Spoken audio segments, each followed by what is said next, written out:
Alright, and we're set. Alright. Welcome, guys, to Tiny Bunny. As explained in the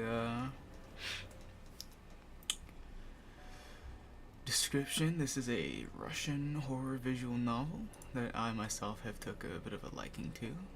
I have played a good bit of it. I will be playing it again so you guys can watch, because there isn't a whole lot about it. So, let's get right into it.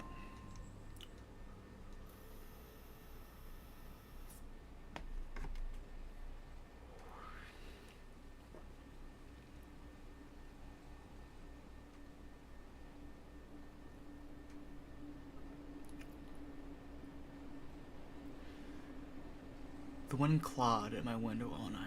It wandered the fields and howled like a hungry beast. An endless song, weaved from all sorts of voices, shrill, gently sneery, twined in the air. They were shouting and laughing, and arguing about something. Someone was running through the snow while casting long shadows that would occasionally creep close to my bed. Our house had a mind of its own, the creaky old mind of a building that had seen a lot of things in its days, and was seemingly trying to share its wisdom with its inhabitants.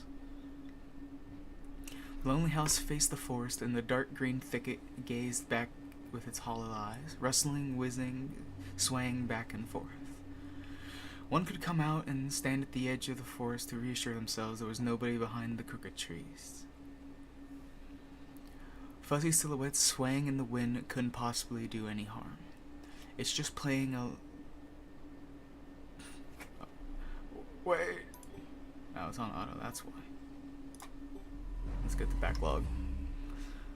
Fuzzy silhouettes swaying in the wind couldn't possibly do any harm. It's just a play of light and shadow, just a play. I knew it was just my imagination. I was already 12 after all. Still.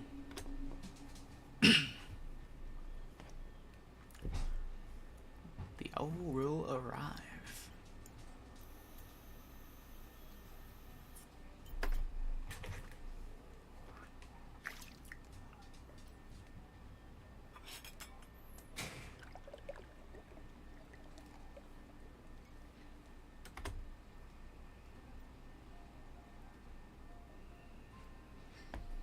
Убери книгу немедленно.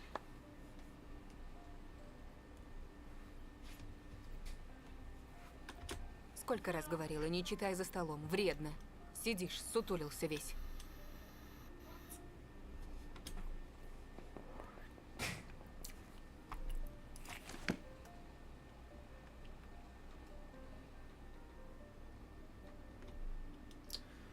I was stuck on a line I couldn't understand after reading it 3 times anyway.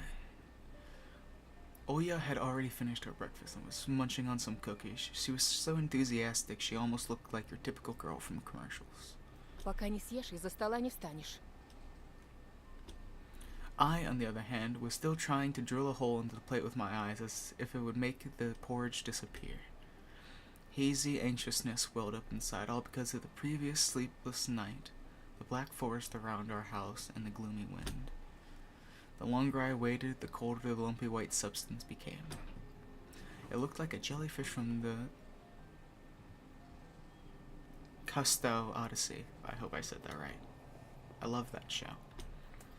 I wonder how horrifying the bottom of the ocean is, or how cold the black forest is at night. The spoon fell out of my hand. Mom showered me with a cold glare from her green Что eyes. я говорила? Я достану. I had 10 seconds to catch my breath before battling the nasty porridge once again. I felt around for the spoon. What is this, carved on the other side of the table? Karina. Huh, that's my mom's name.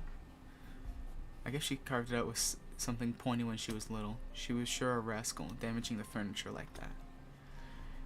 She would scold me for weeks if I did something similar, though. Should I remind her about it? No.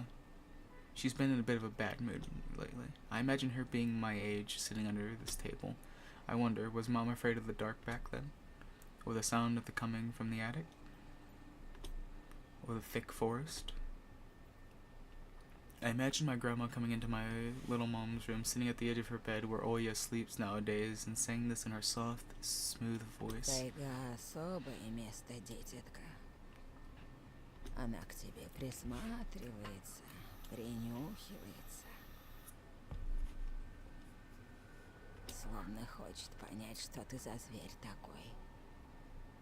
Понравишься, в беде не бросит.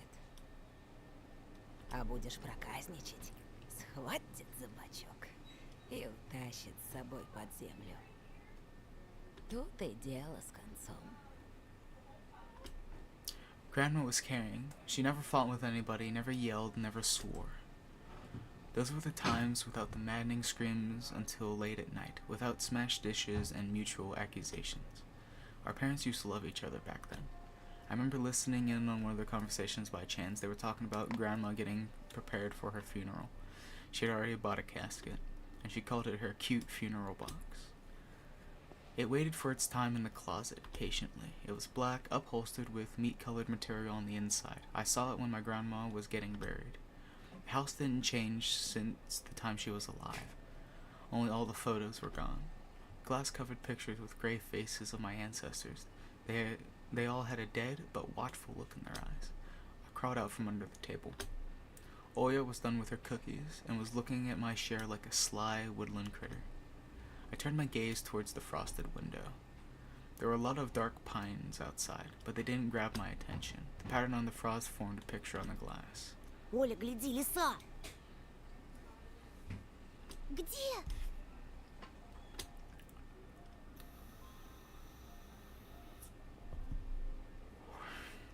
It looked almost like those optical illusion thingies they'd put on the back of student notebooks.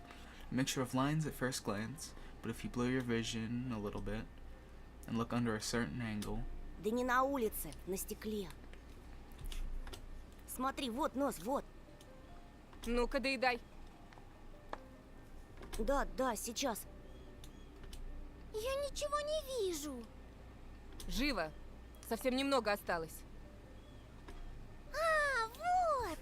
Но все равно не похоже. А я говорю, похоже. Не-а. Похоже. The fuck you mean, nah? I had to, I'm sorry. Прекратите. Ну что за дети?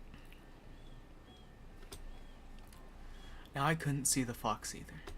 It disappeared, went away. Only the frosty pattern similar to stretched out nettle leaves kept creeping up the glass. My dad entered the kitchen with long, measured steps. I want to have a beard like his when I grow up. Mom would always ask jokingly, "Come on, shave it off. It stings." That was so long ago. Nowadays, rumbling doors and witty comebacks were everyday occurrence. Oya always covers her ears whenever she hears something like that. What's the point in all this? Through the wall. It's all for your sake, Dad would reply, for the sake of our family. I always caught every sound in fear of hearing the most dreaded, the deadliest word that started with a D. D-I-V-O. I don't even want to finish it. It was scary to imagine that me and my little sister could be torn apart and taken into two different Да families. что твоя лиса? Вот у меня на окне сова.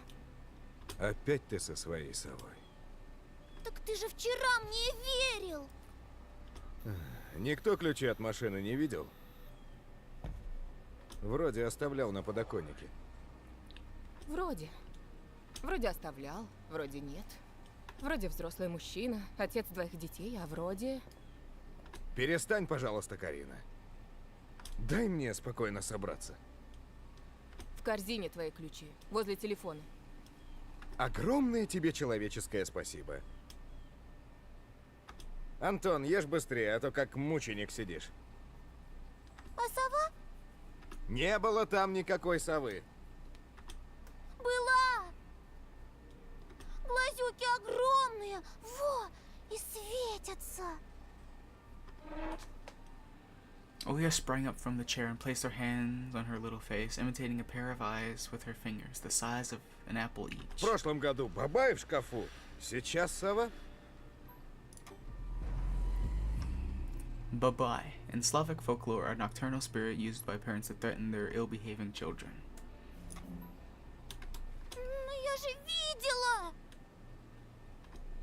Oya shifted her gaze back and forth from dad to mom to me, but couldn't find any А ты support. не думала подружиться с ней, нет? Вымышленными мышами покормить, например? Не подначивай ребенка. Просто мала еще, и спать одна боится.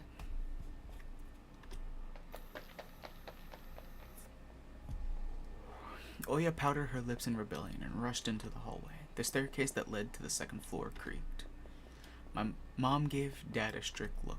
Oh, that look in her eyes. It's so uncomfortable to be pinned under it. Dad just snorted in reply and left, ringing with the keys he just found. A minute passed, and the theme song from The Little Mermaid echoed through the house. It was stored on incredibly worn-out cassette tapes, which Dad had already had to glue together once. It's so easy to fix objects by gluing them back together, for example. But how do you fix a relationship? Mom moved to the living room and I was left alone, anxiously stealing glances at the window. Oya had trouble sleeping ever since we moved to this house. She would toss and turn or curl up into a ball under her blanket. Sometimes she would jump up in the middle of the night and turn on the VCR. Cartoons helped to take her mind off all the troubles we had with the move and our parents. And then Oya said she saw that giant flying monster outside her window. She became obsessed with it. Our parents did everything in their power. They tried every little trick to get rid of those ridiculous fears. Oya refused to sleep alone and didn't believe that the owl was just one of her nightmares. After last night, I was unsure what to make of my sister's words, what to think of it myself. Can nightmares be infectious? That night, I couldn't get a wink of sleep and ended up thinking of what to expect from my new school. There were a couple of days left before the beginning of a new term. My imagination drew long, twisting hallways that led to a classroom full of kids. But all the students behind their desks were simply dark figures, cut out using a template. Circular holes gaped in the middle of their faces, and pairs of eyes blinked inside those holes. It was as if some completely different creature were looking at me from behind the flat, black silhouettes. Their cruel glares, filled with icy sneers, made me shiver from head to toe. Will I survive here? Won't they gang up on me and beat me down? Stomp on me with their bloodied shoes? The damn school can burn for all I care. I just wished for anything to happen to it. Doesn't really matter. I didn't want to go there that badly. I didn't want to see the people who were just itching to smack me on the head, trip me up, think of a new offensive name for me worse than the previous one. I felt like the glasses I wore made me an outsider or some sort of monster. My gaze slid across the drawings hanging on the wall. I couldn't consider myself a great artist, but Oya begged me to hang them. Drawing was the only thing that made me happy as of late. The small circle of friends I had also enjoyed my paintings, and they promised to call me from time to time. Sometimes I imagine my mom picking up the phone and saying in a cold voice, "You've got the wrong number," or "Anton is not around." Anton is not around. I imagine my future classmates lying in their beds just like me, listening to the howls of invisible werewolves outside their windows. Maybe my new classmates will like me after all. But who would ever like a boy with thick glasses? I mean, my dad used to wear glasses when he was little, and now he's married to the most beautiful woman on the planet, my mom. The house creaked, pressed by the wind.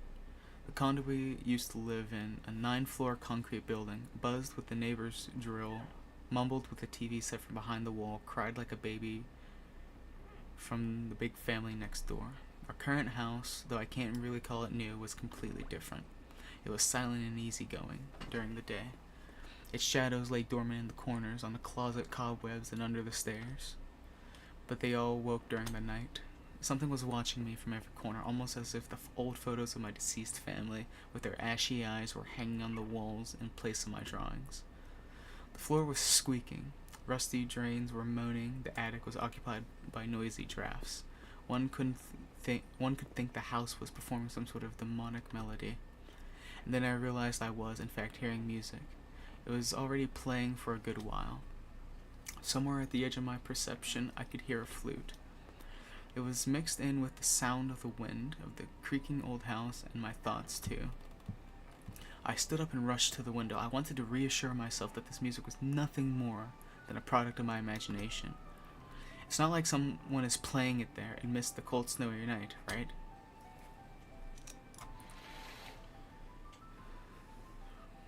Someone was dancing in the field. Black silhouettes I could barely make out, with the dark forest as their backdrop. They jumped around, basked in moonlight, bumped in the piles of snow, rolled around and crawled on all fours. Stories about wolves playing under the moon came to mind, but these were clearly not wolves. They stood upright at times, circled around, holding hands and whipping up snow, disappearing into the shadows for a brief moment and then coming back. Something bizarre was going on. Shadows dancing in the starless abyss made my imagination go wild, making me anxious at the same time. Suddenly the music stopped. The dancing shadows froze in place, and I could swear pierced me with their eyes. One of the silhouettes immediately parted from the bizarre shadow carnival and sprinted across the field with great leaps. It glided on squeaky snow, without leaving any prints until it was devoured by the pitch-black shadow of my house, which became even darker and thicker. My heart was jumping around like the bird inside a cage. I shut the curtains with a swift motion and stepped back towards the bed. They saw me. A freezing torrent of fear washed over me. I stood in the middle of a perfectly dark room and listened to some unwanted guests move and scrape around looking for an entrance. The sound moved to the right, then circled around the house. Now my guest should be at the front door. I jumped into the bed and covered myself with a blanket as if it could protect me. The shackles of fear locked my muscles. I remember the funeral, my grandma lying there, hands crossed on her chest, her facial features sharp like that of a tin doll, ants running up and down the legs of chairs that held my grandma's casket. Imagine those little creatures climbing up her head and pulling her eyelids with their tiny legs. Then her wrinkly eyeballs would once again move inside their sockets, and she'd be able to see her grandchildren. I was chanting the spell she taught me through the whole procedure, and now, lying under the blanket, listening to squeaks and howls, I repeated the same На words. острове Буяне в синем океане стоит домовина, в ней сало и глина, волосы седые, чертям еда, а раба Божьего Антона не тронут никогда. Бесы забудут дорогу к дому, мертвые к мертвому, живое к живому. Bizarre sounds had disappeared. I cautiously peeked out from under the blanket and saw curtains waving around like a hanged man. And then the night doused me with a new portion of boiling terror. The sound scratched at my eardrums. In reality, something or someone were scratching at the front door, hurriedly clawing at wood, demanding to be let in. The door was shut. Dad had become very cautious recently, so he installed a sturdy lock. I remember him staring at the forest intently as if he was looking for someone. Мертвое к мертвому, живое к живому. I hugged my knees, placing my chin between them, and drilled the door with my eyes. It was so flimsy and weak before the might of darkness. And then the doorknob twitched slightly. Then it turned halfway, once, twice, as if the person who tried to enter had no hands.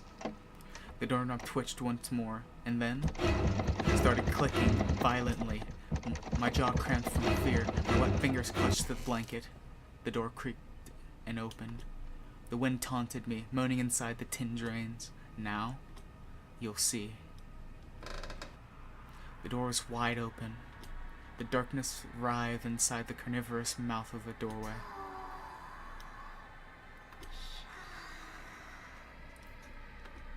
It was as if the night itself was calling out to me, flapping its black wings and squeaking with rusty hinges.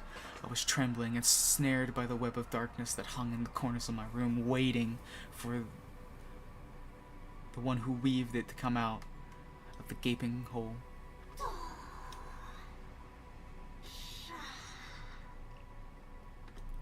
My abdomen tightened and my chest rose up, ready to exhale a desperate scream. But before I was able to do anything, the darkness asked me.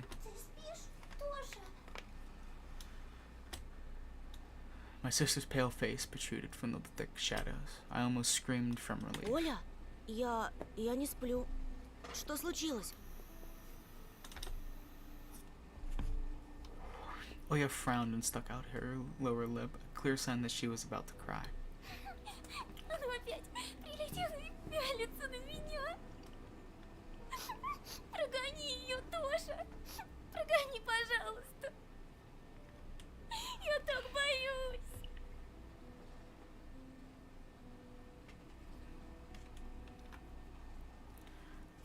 The fear that was tormenting me just a minute ago crawled away and hid somewhere in my stomach. I needed to calm Oya Это down. был сон, глупая. Не пугайся. Сны не кусаются. Никто тебя не обидит. Oya sobbed. She was trying her best to believe me. But was I sure myself? У меня есть идея. Пойдем к тебе в комнату, видик посмотрим. Спящую красавицу, например. Тебе же нравится этот мультик? Почему у спящей красавицы принца у меня эта страшная птица? That question took me by surprise. Ладно, давай посмотрим Золушку. My thoughts became tangled, fuzzy. What was that? What studied me with its eyes while dancing feverishly under the moon? The darkness was clinging to the window, and it couldn't be fooled by Grandma's old chants. It couldn't be satisfied with a feast of lard and long ashen hair. Тоша, ты идешь? Да, сейчас.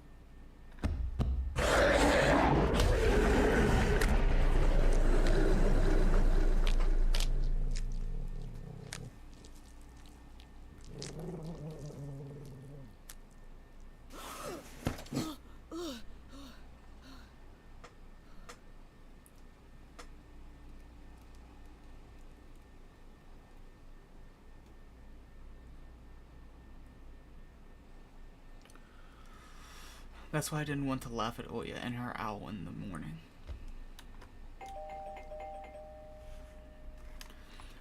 Who could be visiting us here in the middle of nowhere? We don't know anyone around here. So persistent. I felt extremely unsettled just from a silly thought that our morning guest could have come from the woods. I could barely hear voices coming from the front door. My mind was urging me to hide. In the closet, under the table, behind the curtains where Oya always hides. I felt like kettlebells were tied to my feet, but still dragged them toward the hallway. A couple of policemen towered over me in the doorway. They smelled like frost and worry. My mom always winced and grumbled the moment she saw patrol cars worse than bandits. At the moment though, she looked somewhat confused. Здравствуйте. The senior officer, who wore a grim expression, nodded. Тут мальчик вчера потерялся. Вовой зовут. Глянь, пожалуйста. Ты его не видел? The policeman held out a photograph to me.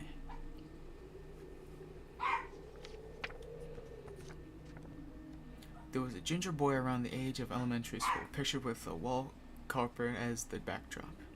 He had a striped cat in his hands and wore a wide smile. Точно? Посмотри внимательно. Где мне его видеть? Я тут никого не знаю, да и из дома-то почти не выхожу. А может, видел в окно? Да. У тебя ведь окна на лес. The window. Нет, не видел. Ясно. He sounded tired, but his eyes, his stare, long and heavy, was full of suspicion. I squirmed unwittingly under the weight of guilt, which his giant shadow cast over me. The policeman finally tore his eyes from me and glanced over the hallway. The stairway and the cracks in the ceiling, which I haven't noticed before for Вы, some кстати, reason. как на новом месте? Попривыкли уже?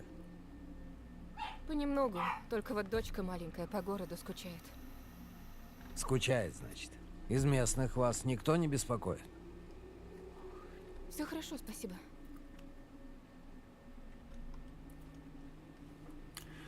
The policeman pierced through me one more time with his brown eyes. My head started spinning. Может, вам помочь как-то? I asked in a shaky voice to look like a polite boy and to end this unpleasant conversation Я вот sooner. стою и думаю. Ты, малец, на племеша моего похож. Шустрый парнишка твоих лет. С такими же окулярами. Все книжками зачитывался. Детективами. Когда летом погостить приезжал, говорит, что в школу милиции мечтает поступить. Как я. Хотел людям помогать. Смекаешь? I felt uncomfortable, as if a distant relative and not a police officer stood before me. Ох, ребятушки. Сидите-ка вы лучше дома. Не ввязывайтесь ни во что. Жизнь сейчас совсем другая пошла. My mom interjected in a cold voice. Мне ли не знать? Ну да ладно. Ты, Антон, в каком классе учишься? В 6-м. Друзей-то на новом месте еще не завел? Пока нет. Я только после каникул в школу пойду. Тогда вот вам на всякий случай мой номер.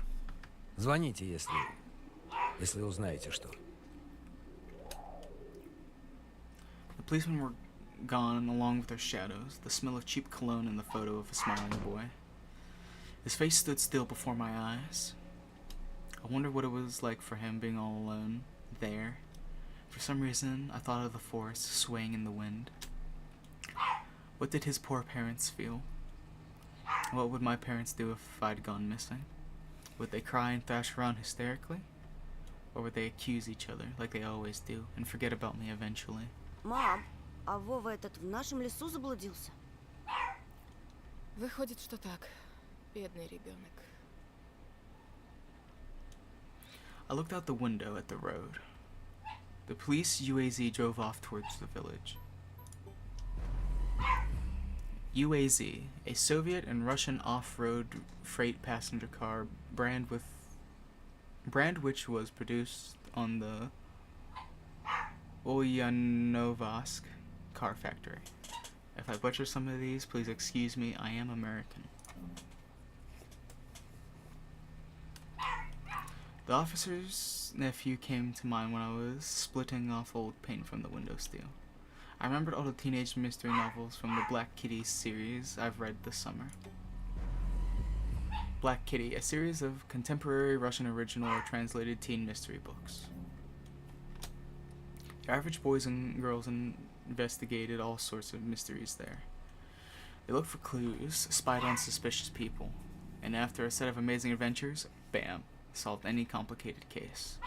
They became local celebrities and must have made their parents very proud. I noticed a trail of policeman footprints that led to the forest, and then it clicked in my head. Why don't I start an investigation of my own? Maybe I'll find that lost boy, and I'll get a reward. Oya will be so happy. And not only Oya, Mom and Dad too. Maybe they'll even forget about their quarrels for a while. Maybe I'll even save us from the D word. I fantasized about buying Oya a Tamagotchi, and getting a cassette player and a bunch of tapes for myself. And a whole box of Kinder Surprise. When was the last time our parents bought us any toys? Last autumn, I think. My dad had lost his job at the time. There was that annoying song about it.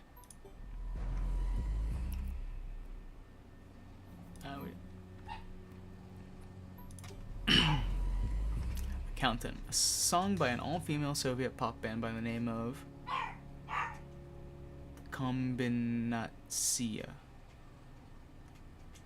Combination that became widely popular in the early 90s. I had little to no idea what the accountant's job's like. They count money, I think. Neighbors used to envy us. But nowadays, Mom and Dad barely had money to afford sweets, and Dad would always divide a single chocolate bar between me and Oya. Sometimes I gave her my share too.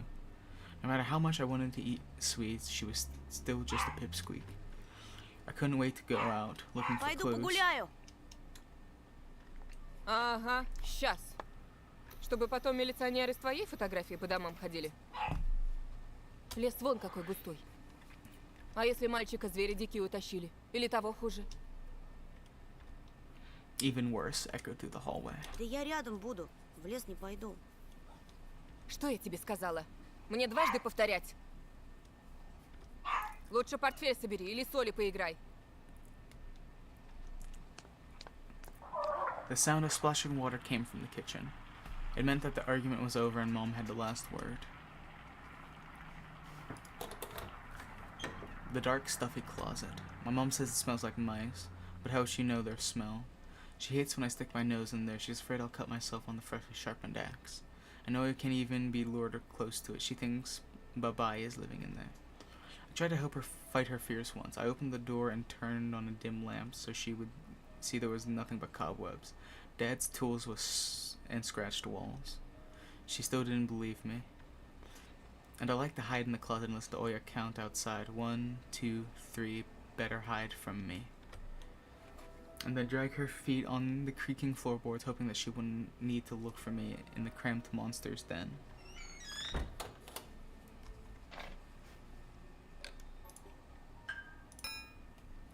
This cross had seen so many people come and go from this house.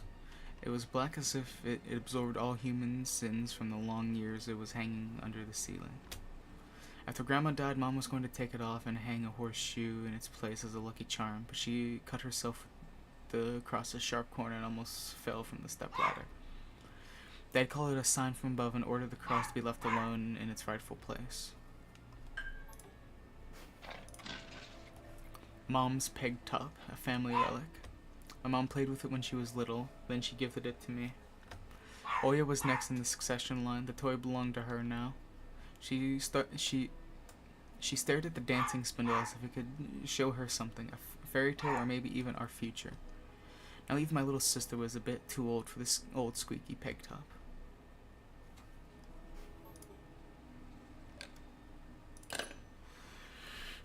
My parents prohibit me from making long-distance calls, but from time to time I really want to hear my old friends.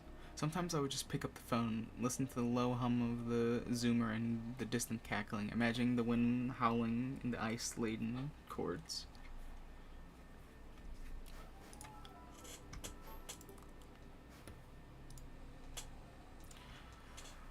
The side of an old ocean freezer was checkered with my childish drawings, Mom's recipes, and all kinds of stickers, from bubblegum with dinosaurs that Oya liked so much. Among that still life picture hung a piece of ruled paper with the phone number of the police officer who visited us. First Lieutenant I'm so sorry if I upset any Russian viewers, if I ever get any. Tikhanov. I read inside my mind, looking at the officer's sprawling handwriting. The scrap of paper was held by 2 pieces of a broken magnet from some old Soviet toy, and those pieces just barely covered up the numbers as if to taunt me. I leaned toward it to unveil the mystery and take a piece of paper to a safer place where it would wait for its time, when I would finally find Vova and be the first to call the police with the happy news. Антон, Mom's reproachful eyes stared at me. зачем тебе? Не трогай, потеряешь же. Angering my mom was the last thing I wanted, so I lowered my head.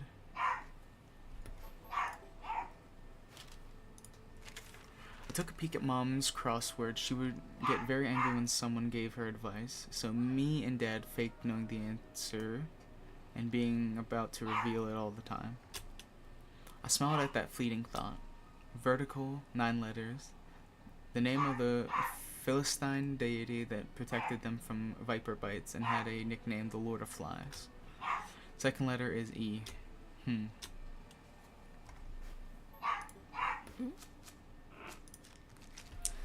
The decrepit and stain-covered calendar was once my favorite form of entertainment in Grandma's house.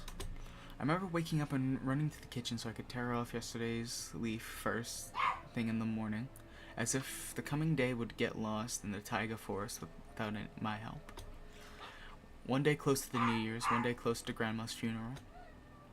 I haven't touched this calendar for years now. Since the time they started writing dark and spooky death chants that only made me gloomy instead of funny proverbs and superstitions, to be exact. I grabbed the dusty calendar leaf with caution and tore it off effortlessly. Sadly, the spooky descriptions from my childhood were still there.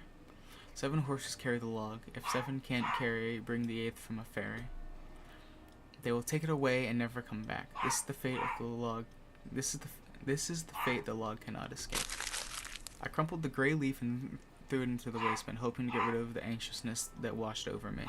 It was spreading inside me like an ink stain on a blotting paper.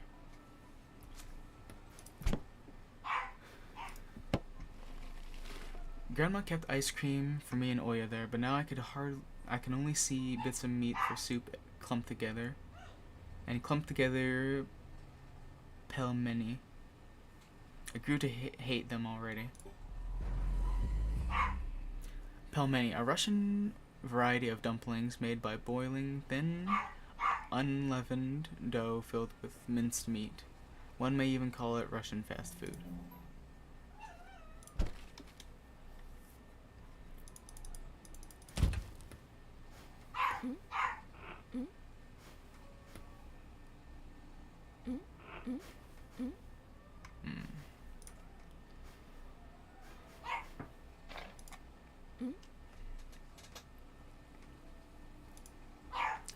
It was difficult to lie to Mom, but there was no other way for me to run away from home. Мам, там что-то с телевизором случилось. Картинка какая-то тусклая, и экран весь в полосах.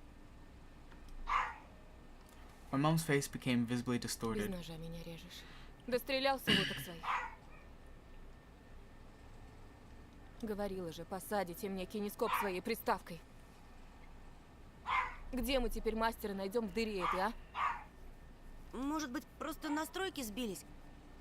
Сходи, посмотри, пожалуйста. Нормально же работал с утра. Из-за снегопада, наверное, неполадки. Mom rubbed her hands clean on her apron and went to Olya's room.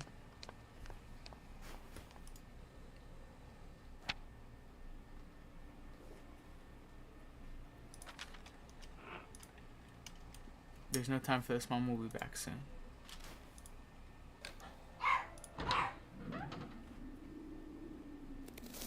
I opened the front gate and went into the field. Carefully, so my mom wouldn't see me from the window. When I crossed half the distance toward the forest, the snow piles became as high as my knees. I remembered my nightly fears. I saw those silhouettes around here. They were jumping around holding hands. That hypnotizing music started playing in my head all on its own. In the light of day, those distant figures felt like a simple dream. The sun turned my nightmares to ash, but the aftertaste was still there, distant, ringing in my ears, distorted shadows crawling on the snow alongside me, and barely an audible whisper in my head, blurry and almost kind. Everything was silent. So silent that I felt like the world was totally empty. No ground, no sky, no parents, no Olya. The time reached its limit. A one-way trip that ended at the forest's piney stockade. Sometimes silence was much scarier than any scream. Our parents would scream at each other while arguing, and both made me and Olya turn to stone, listening to them. But then always came the ringing silence. Our apartment became numb a couple of days before we departed. It was hard to remember the last time Mom and Dad joked around, laughing, or spent time together, almost like all of it was in a previous life. When they kissed with Olya present, she'd always frowned and snorted in a funny way. But one day it all changed. Something important had left our house, and something scary filled the remaining void. It was as if a fire broke out, and our parents were hurriedly packing our belongings, trying to save themselves and us. From who, though? From the people with dead cold eyes, who sometimes visited us in our previous home? The eyes that only saw balls of worms on the black ground and everything? And somewhere far away was a siren going off, trying to warn us of the coming menace. I shuddered, chasing away my delusions, and looked around. There were only me, the white field, and the wind that was whipping up icy dust and belts of powdered snow. I squinted from the sun, turned my eyes to the sunless forest. It looked especially dark in contrast with the blinding whiteness. Knobby tree roots slithered under the snow like fat snakes. Rotten leaves and coniferous needles froze into the ice. Oh, shit. Dry, prickly branches intertwined, bringing up uncomfortable thoughts about fences. Were they protecting the forest, or were they keeping something from breaking out? Some object was hanging from one of the pointy branches. I tried to get closer, drowning in snow, and when I almost got to the edge of the forest, I saw a knitted mitten. It looked like a wounded bird among the hungering semi-dark. Should I take it to the police? Their senior officer looked gloomy, but he still reminded me of Captain Casanova from my favorite TV show called The Streets of Broken Lights. Streets of Broken Lights, a Russian mystery TV series telling a story of the daily life of Russian police officers. It's the longest running series in the history of Russia TV at the moment. He was also always anxious, with a tired look in his eyes, still brave and strong. Will this mitten help them find the lost boy? Vova. I heard a distant shout. Looked like it came from the river. Vova. As if the trees were calling out to someone. Vova. Resounded closer to me. Someone was standing there, behind the trees, hiding. Vova. I knew someone was looking for the lost boy, but still, something was unsettling about that figure. Its stillness, how it was bent unnaturally toward the ground, its blackness. There's no one there, just branches and roots. It's all just my imagination. A nearby bird flapped its wings loudly. A shadow split from the tree and disappeared from my sight. I looked away for a moment, but when I turned my gaze back to the same place, it was gone. So it was my imagination after all. Silence reigned for a painfully long time.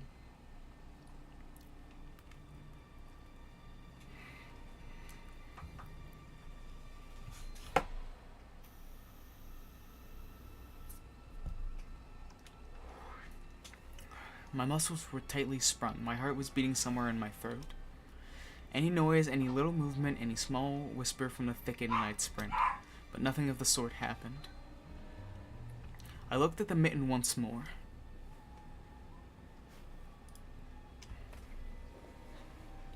I decided to take the lonely mitten from the branch.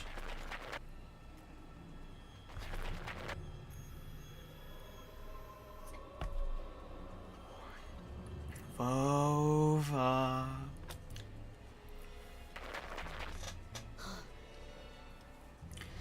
A shout rumbled across the field and dissolved into the distance. No echo, no hope for a reply.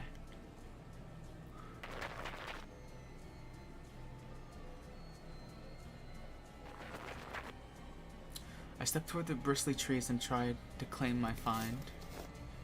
It didn't budge. I pulled harder. The branch cracked and the mitten tore off, landing in my hand with a squishy sound. All too heavy, wet. I squeezed it without thinking, and something dark spilled from it, forming a tiny string between the mitten and the snow. Steam rose from the snow pile.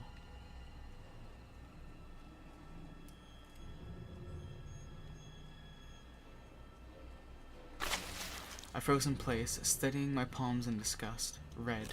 The sound of cracking branches invaded the silence.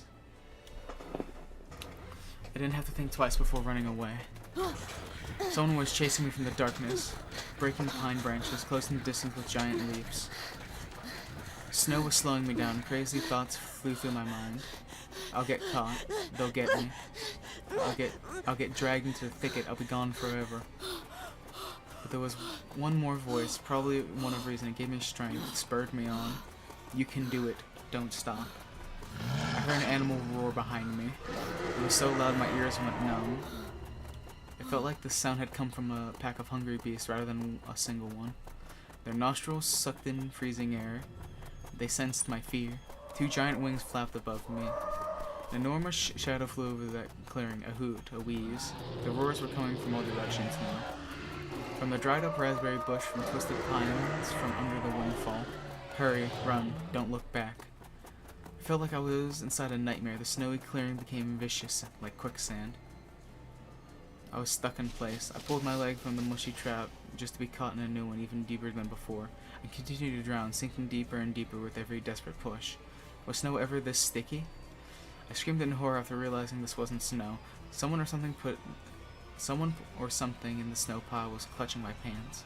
I gathered all my strength and rushed forward.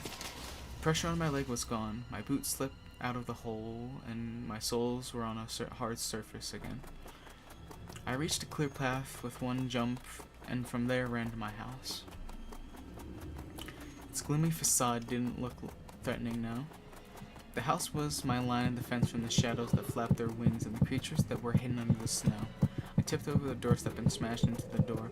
In all my hurry, I still managed to notice the claw marks. As if a dog was striking the wood with his paws, demanding to be let in so it could escape the cold. I had noticed these marks when I was leaving. The heartbeat in my ears was much louder than my surroundings. I couldn't hear whether someone was following me or not. What if they were already in our front yard and Mom had locked the door? Drowning in fear, I pulled the doorknob and it obediently gave way. I rolled into the hallway and shut the door behind me. The porch planks creaked as my pursuers ascended the stairs. My fingers slipped off the lock and I couldn't click it into place. I gritted my teeth and pulled harder on the iron knob, whipping it between the boards. I stared blankly at the door. Someone was standing on the other side of the pitiful, flimsy barrier that was probably less useful than blankets. Wheezing breath reached into the house and crashed at me in waves. It smelled of pine and sweat. My mom peeked out of the kitchen and chastised me with the same frigid voice she always used when talking to Dad. Что конкретно тебе не ясно в просьбе не хлопай дверьми? Я случайно.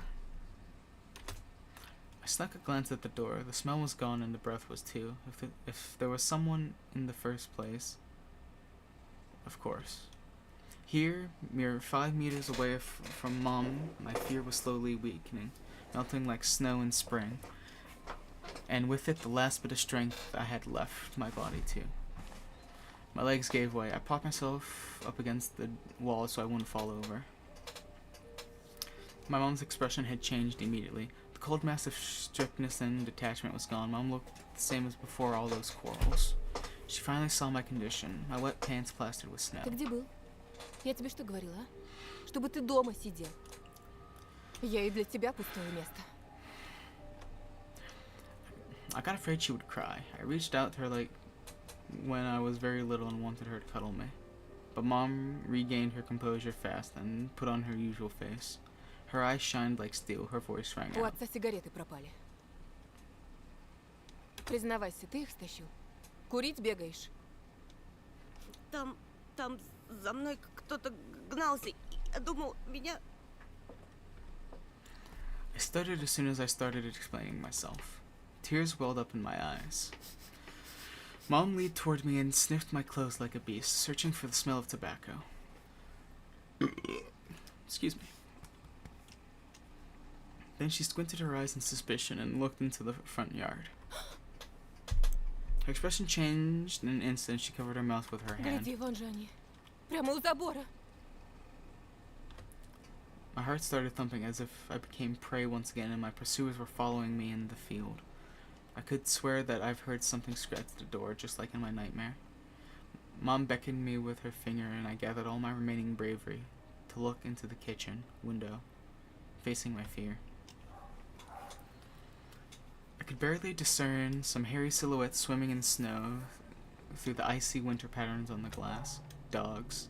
Just a small pack of strays with no name and owner. I barely reminding of the hunger monsters that live on the edge of the forest. Божечки, ты их испугался? Да они сами тебя перепугаются, Антон.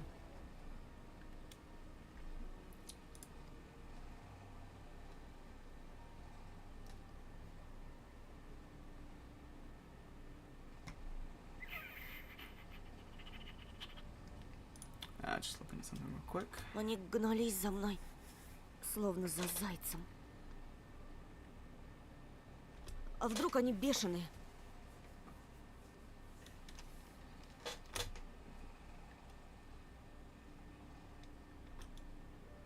Oh crap.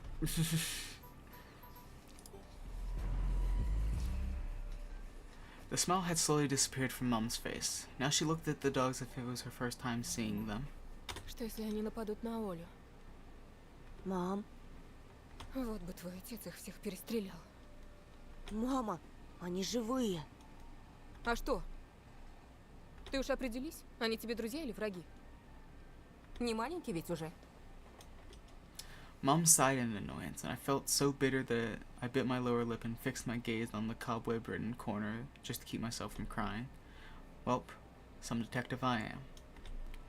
In reality, I wasn't risking my life among monsters, but rather my pants among a pack of stupid strays. And for what? What use do I have for this? Mitten, of course. A dark, sticky mitten that belonged to the lost boy made a squishy sound in my hand. It seems like I was clutching it the whole time. That's my trump card as a detective. I hurried to present this clue to my mom. Мам, смотри, это Вовина варежка. Ну того, про которого утром милиция спрашивала. Она вся в крови, на дереве висела. Вон там, могу показать.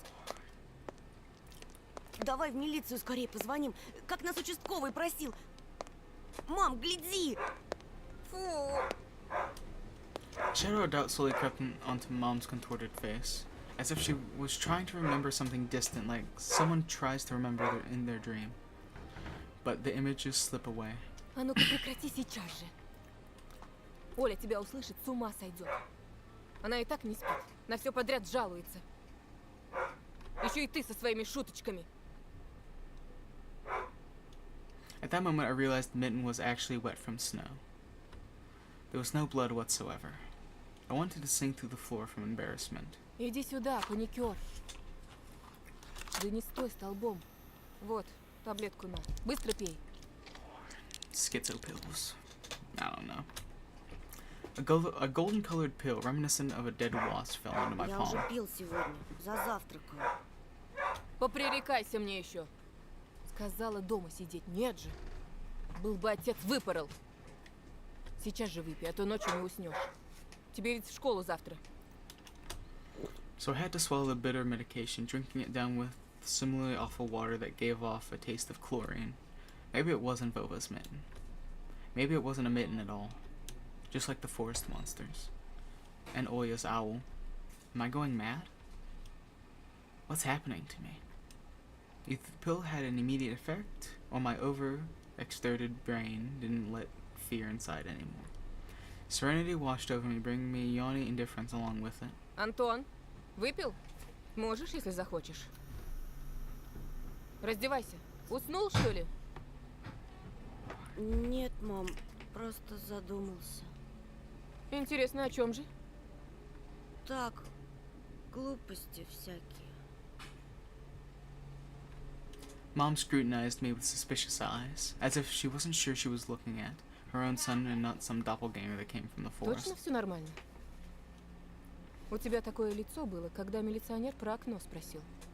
Все нормально, мам. She heaved a deep sigh. Хорошо. It seemed like the house had changed. The sofa's fabric had become discolored. Fingerprints appeared on the bathroom tiles. The light bulbs also felt different, dimmer and yellower. Even the saliva inside my mouth had different taste. A melody from Aladdin could be heard from the upper floor. Oya was done rewatching her favorite Little Mermaid episodes and switched to other tapes. I slowly changed into my home clothes, stopped before the sink and studied my reflection in the mirror like I was trying to solve one of those spot the difference puzzles. Then I went upstairs. Jafar's and Lago's voices died down. I walked past Oya's bedroom and slipped into my own. One of the drawers was empty. I hid the police phone number along with the mitten there. This simple action drained the last bit of strength from me. I sat on the bed, and then only I noticed there was someone behind the curtains. My tired hand dropped to the sheets. Whether it was due to medication I took or the stress I underwent, the room began to contort as if the wind was blowing the walls out like a pair of sails. The corners of the room bent and undulated. The only staple thing in the whole room was the figure between the windowsill and the curtains. A flimsy piece of cloth was stuck to my hidden visitor. It reminded me of burial sheets. Оля, Who else would be standing there? I stood up and licked my dried lips. Оля, очень смешно. Yeah, Oya. Oops. The silhouette was unmoving. It was enveloped softly by the curtains, as if there was a thick layer of darkness there, not a human being. I reached towards the curtains. Ba-dum, ba-dum, beat my heart, controlled by medication. The wind sang in the field with a chorus of voices. For a second, I wanted to return to the bed, just lie down and watch the person behind the curtain, knowing full well they were looking back at me. They're looking without blinking, waiting for me to fall asleep. Plastic rings rustled against the holder when I pulled open the curtains. Попался! Да я сразу понял, что это ты.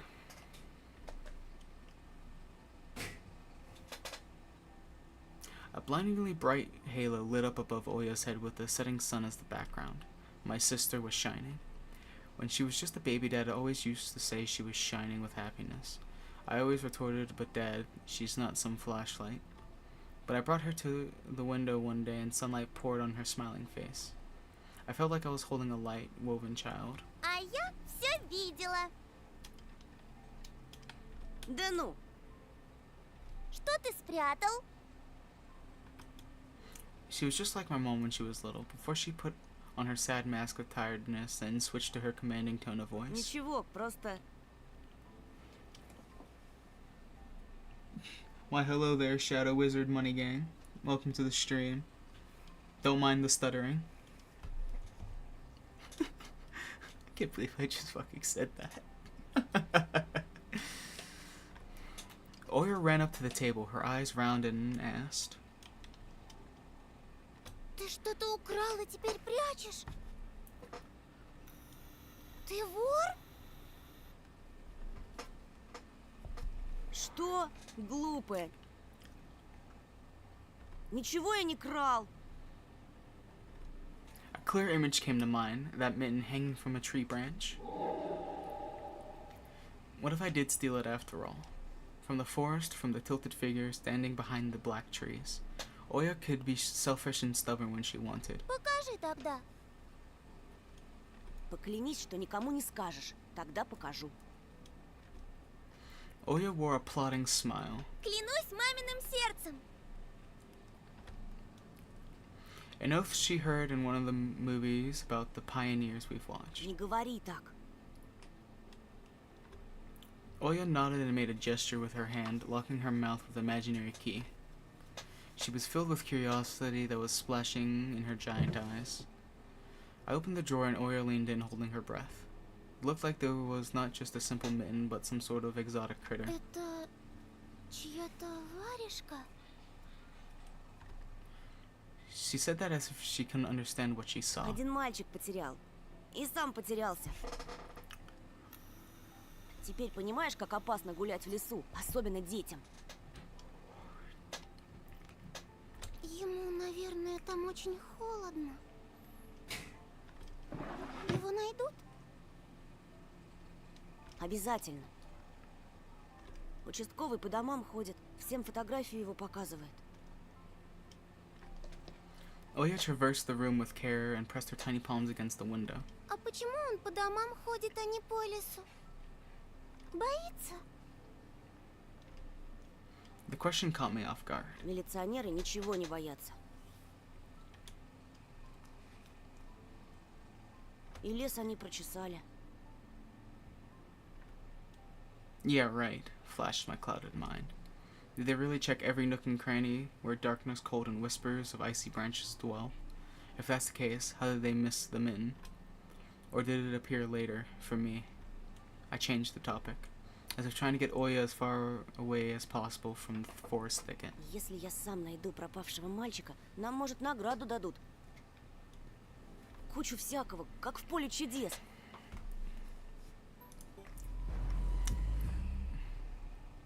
Field of Wonders, a Soviet and Russian TV game show still running to this day, coming out every Friday, can be described as partially adapted version of Wheel of Fortune. Клёво же. Oya wasn't listening to me. She was piercing the forest with incredibly adult eyes, uncharacteristic for her. А что, если эта сова его утащила? Ерунда. Не может сова поднять человека. Ну вот что... I was picking my words with utmost care. I forced them out of my overexerted brain. Ты в лес не суйся. Мне кажется, он какой-то... Как бы сказать... Проклятый, что ли. Как в сказке? Нет, скорее, как на той страшной кассете, что родители прячут. Oya shivered and stole a glance at the window. Я видела, как ты убегал. За тобой кто-то гнался? Нет, просто, чтобы мама не волновалась, спешил домой. As I looked at my sister, my heart was tearing apart. She was so fragile. It was so easy to stifle her light. A gust of wind and her small fire would be gone. Хорошо тебе. Меня вот мама не пускает даже на крыльцо. Как принцесса в башне сижу. Никуда не могу выйти. Так и умру тут от скуки. Не придумывай. От скуки еще никто не умирал. У тебя же есть я и мультики, а мама с папой скоро помирятся. Знаешь, что бы я загадала на следующий день рождения? Чтобы родители тоже в детей превратились. И мы бы все вместе играли, как раньше. Ага, а если бы они стали размером с жука, то мы бы их в спичечный коробок посадили. Oya giggled and tugged at my sleeve. Тоша, пойдем Аладдина смотреть. Fatigue won over my desire to be with my little sister. I was washed over by some sort of heinous apathy. Вымотался я. Что-то не хочется. Ну пойдем. Мне скучно одной, а мама занята все время. Можно выбрать другой мультик, который ты еще не видел. Да я все наши кассеты наизусть знаю. А вот и не все. Ты Питера Пэна не видел. Помнишь, ты уснул на середине? А там потом такое. Ну пойдем, пойдем. Давай попозже. Рассказать тебе, чем все закончилось? Утром расскажешь. Утром не захочу. Придумала. А давай в прятки. Нет, Оль. Тогда нарисуй мне динозавра. Оля, блин. Нарисуй, нарисуй. Да оставь ты меня в покое!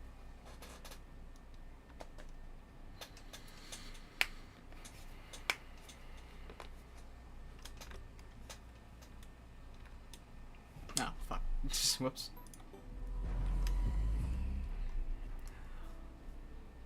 I blurted out without thinking, and then I was immediately taken aback. I'd never screamed at my little sister like that. Oya stared at me in shock. Her lips started trembling, a precursor to tears. My chest was seething with disgust and embarrassment. What's happening to me? I hurried to prevent Oya from crying. Ладно, уболтала. Давай смотреть мультики. Только недолго. Уже не хочу. I came up to her, put my hand on her soft head. Пойдем. Питера Пэна посмотрим. Ага, ты опять уснешь. I smiled and lifted her chin. Her eyes were wet and felt bottomless. Не усну, обещаю. А потом я тебе целого трицератопса нарисую. Ура! Трипи! Сири! Попса! Ну, почти. Oya rubbed her eyes with a sleeve of her pajamas, and a shining smile returned to her face. Давай ты пока кассету перемотаешь, а я у мамы попрошу сгущенки с хлебом. Только утром свежий привезли, как ты любишь. Неси, только аккуратнее, а то разольешь. Опять ругаться будут. Спорим, не разолью. Кассета где-то в тумбочке. Поищи пока. Oya disappeared into the doorway, and I dragged my feet into the neighboring room.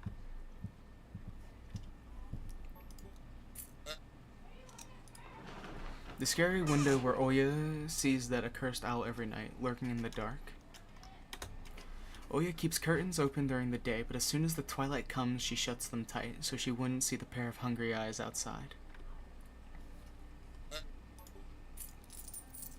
A piggy bank. Oya is saving money for a real puppy because Dad said that taking care of him will take a lot of money.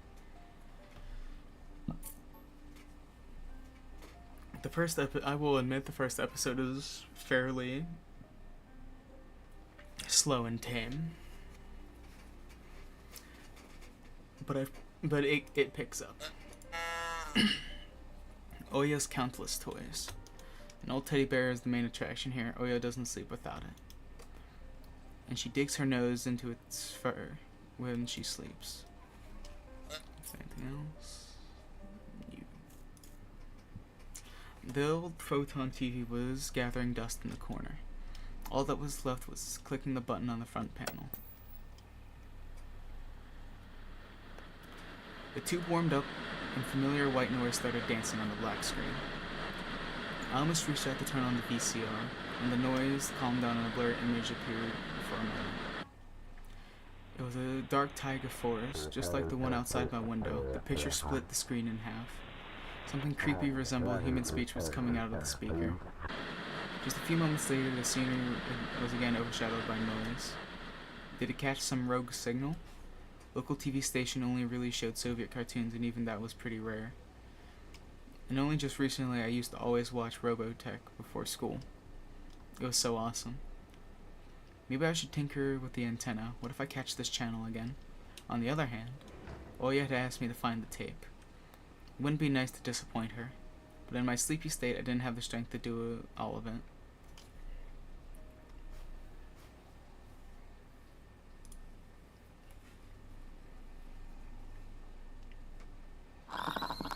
The picture finally cleared up. But the moment I rejoiced at finding that weird signal again, the TV started coughing. A voice barely coming through the cacophony. Видели его часто. Именно тогда. Small snowy hills were lined up on the screen, pierced with rickety crosses, and a male voice was narrating with a slow, mournful voice. Стояла беспросветная кладбищенская ночь.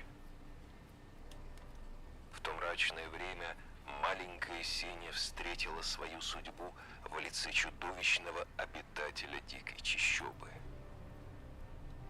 Местные называют его не иначе, как хозяин леса. I froze and did my best not to move, as if by doing that I would scare away the narrator. I listened closely to his every word. Зверя разобрался с беспомощной девочкой по-хозяйски. The camera panned across the snow with something black spilled over it, looking for ragged pieces of cloth that were thrown around all over the place. I didn't want to think whether Senya's remains were wrapped in there, so I shut my eyes without thinking. The voice continued. Волки здесь редкие гости. Вот что поведала нам баба Тамара, обитательница одного из местных склепов. A close-up shot of the face of an old homeless woman, weary from life and alcohol abuse, rattled on the screen. Вести страшенные. Хуже мертвеца отрытого. The old woman splattered saliva all over the rectangular mic. И смердит еще, как... The rest of her comparison was swallowed up by the sound of a horn. Не припомню я такой вони. Стояла эта тварюга там, где ты, милок, сейчас стоишь, и таращилась на меня прям посередь дня. Здоровенно такая, глаза стеклянные. Obscenities were covered by another beep. Говорят, что ежели тебе этот дьявол заприметить, то сунет в мешок к себе и дел с концом. Но меня он не трогает. Ха-ха. Видать, нравлюсь я ему. Вот и забудь меня чертовой невестой. Что правда, то правда. Опустившимися до звериного образа жизни хищник брезгует, предпочитая детскую невинную кровь. Теперь все чаще хозяина леса видят в поселениях на периферии нашей родины. Torn between believing in what was and was shrugging it away, I decided to record the remaining part of the documentary for some reason. I quickly grabbed the tape that was on top of the TV and put it into the VCR without even looking at the cover. I pressed record, turned the sound up, and paid attention to the slipping signal. Хозяином леса его прозвали не просто так. Ему подчиняются все звери, пернатые и лохматые. Они предвестники появления самого чудовища. Если слышите вой вдалеке, то, скорее всего, он знает, где вы живете. Если порог дома истоптан звериными следами, а за окном караулят птицы, прячьтесь, он уже идет за вами. А если однажды ночью, проснувшись, вы увидите глаза в окне, то скоро, скоро,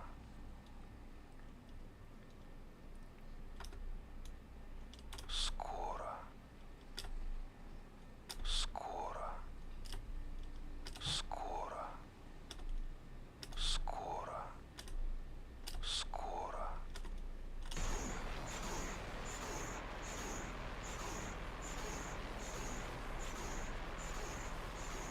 TV suddenly went mad and looped the last word over and over, piercing my ears. I got goosebumps all over my spine. The tape ended and was rewinding to the beginning. The sound of rustling tape reminded me of leaves in the wind and the low howl of the beast. I woke up from my stupor and pressed the button. The VCR ejected the tape. For a moment I thought it was stained with saliva, but that was just the light from the chandelier making the black plastic glossy. And then I saw the cover. Oops, I recorded over Peter Pan. That's what I get for hurrying. It wasn't bad enough that I ruined Oya's cartoon, but I also put this creepy stuff over it. I can't let her see this. We'll drown in tears. I snuck a glance at the door. I could hear the clatter of glass and the squeaky floorboards. Oya appeared in the Ты не doorway. смотришь без меня? My sister brought the tray of uneven cut bread and a whole can of condensed milk. Нет. Я пока кассету ищу. А ты точно хочешь Питера Пэна смотреть? Хочу, хочу! Включай скорее, а то мама скоро сядет свой бразильский сериал смотреть. Come on, think, fake detective. Честно, мне как-то Питер Пэн совсем не понравился. Может, лучше «Русалочку»? Русалочку я уже насмотрелась. А ты обещал. She's so stubborn. Придумал. Давай сначала пару серий «Черепашек-ниндзя». Согласна? Oya frowned, but ultimately gave up. She put down the tray and crossed her hands on her chest. Если так сильно просишь. Откроешь сгущенку. Порезаться боюсь. Края острые.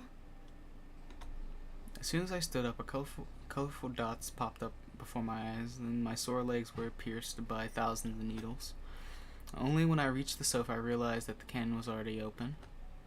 Oya had tricked me, played me for a fool. My stomach became heavy. I wanted to rush toward the TV, but my little sister was faster. She picked up the remote and proclaimed in a victorious tone, Повелся, повелся! Владычица пульта приказывает смотреть Питера Пэна! I couldn't even open my mouth, and the VCR had already eaten the accursed tape. She'll play it, and then black crossed on unnamed graves, empty crypts, bloody scraps on the snow, and the insane devil's wench. I better tell the truth. Оля, стой! Я тебе конец кассеты нечаянно стер. Отдай ее мне и возьми любые две мои. Ты чего? Не мог ты стереть? Мы с папой всем кассетам зубики пластмассовые выломали. Отверткой. Теперь ни на один мой мультфильм ничего записать нельзя. My little sister pressed the triangular play button on the remote. I squeezed on the inside, awaiting the out-of-this-world voice of the narrator. But I saw the duel between Peter Pan and Captain Hook instead. I sighed in relief. My head, heavy as a leaden ball, now rested in my hands. Oya smiled in joy. She put the tape on rewind and started spreading milk over the bread. And when the cartoons started, she forgot about everything in the world. As if she really got transported to the Neverland like she always wished. To be honest, I also imagined myself there, in a land where no one ever ages, where no one argues over little things, where no one listens to fights and the sound of broken plates at night. But now Peter Pan was especially far away from me. My thoughts dragged on, stumbled upon the horned beast that waited me among the trees, and the narrator's mournful voice that haunted me, sliding over the bushes in ravenous. Like a winged carnivore would track its prey.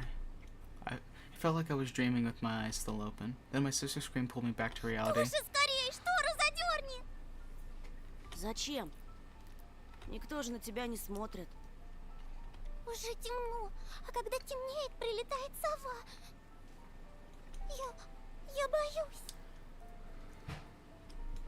I got out of bed, finding my drowsiness, and closed the curtains.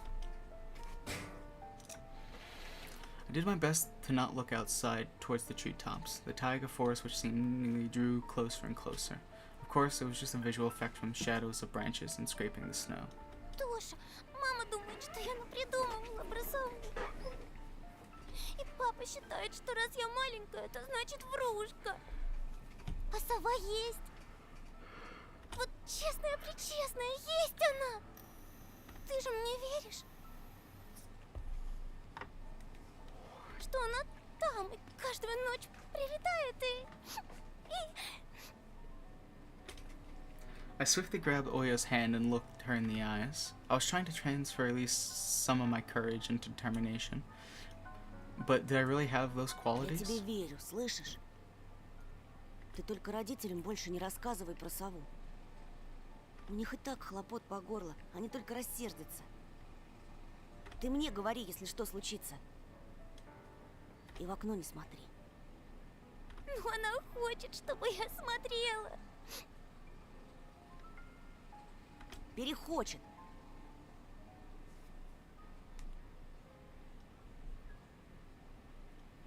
Притворись, что ее нет и не было никогда, что она выдумка, как родители говорят. Ей ждать надоест, она улетит.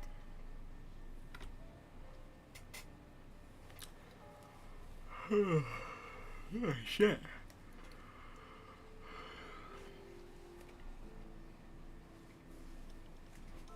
We followed Peter Pan's adventures as if nothing had happened, as if the forest didn't kidnap kids, as if our parents weren't tearing each other apart bit by bit. Captain Hook was running away from a crocodile, and Captain Pan was headed to London on a gilded sailboat. By some miracle, I lasted longer than my little sister. Oya's eyelids had dropped. She started snorting lightly, resting her chin on the side of the bed. The chorus was singing the ending song. The world of Disney was lit up by a silvery moon. Another moon peeked from under the first one. Whoops, double-clicked. Scary and wan, hanging over the taiga forest, the horrific report got recorded right over the credits. My throat went dry, my pulse became faster. I looked towards Oya. She smacked her lips in her sleep. I squeezed the remote with all my might, ready to press stop at any moment. I rewound the recording, checked if it was intact, and then carefully took out the tape. The protective pins were still in place. I stood up and left Oya's room. Whether it was by providence or by curse, I hid the tape alongside the mitten at this exact same moment Mom peeked into my room. Довольно баловства. Завтра первый день в школе. Ложись, тебе надо выспаться. Не хочешь же ты, чтобы тебя все дразнили Соней?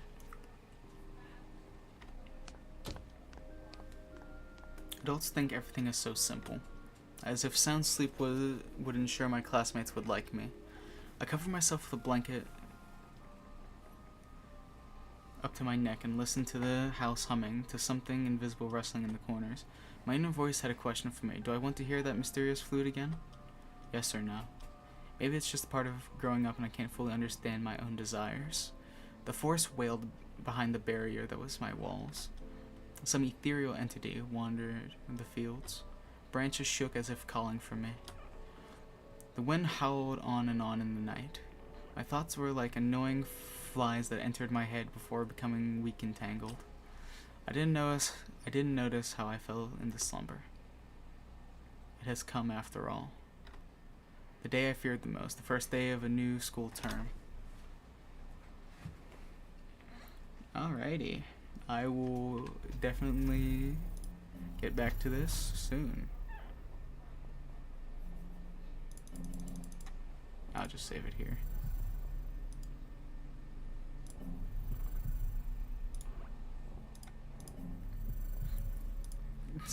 You guys see nothing. Yes, I've already played this.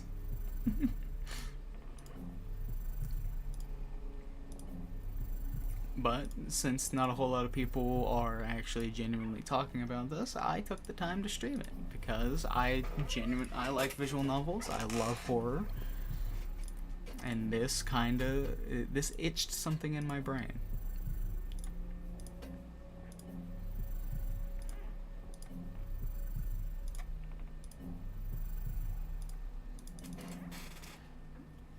I always had a nice little thing for horror stuff.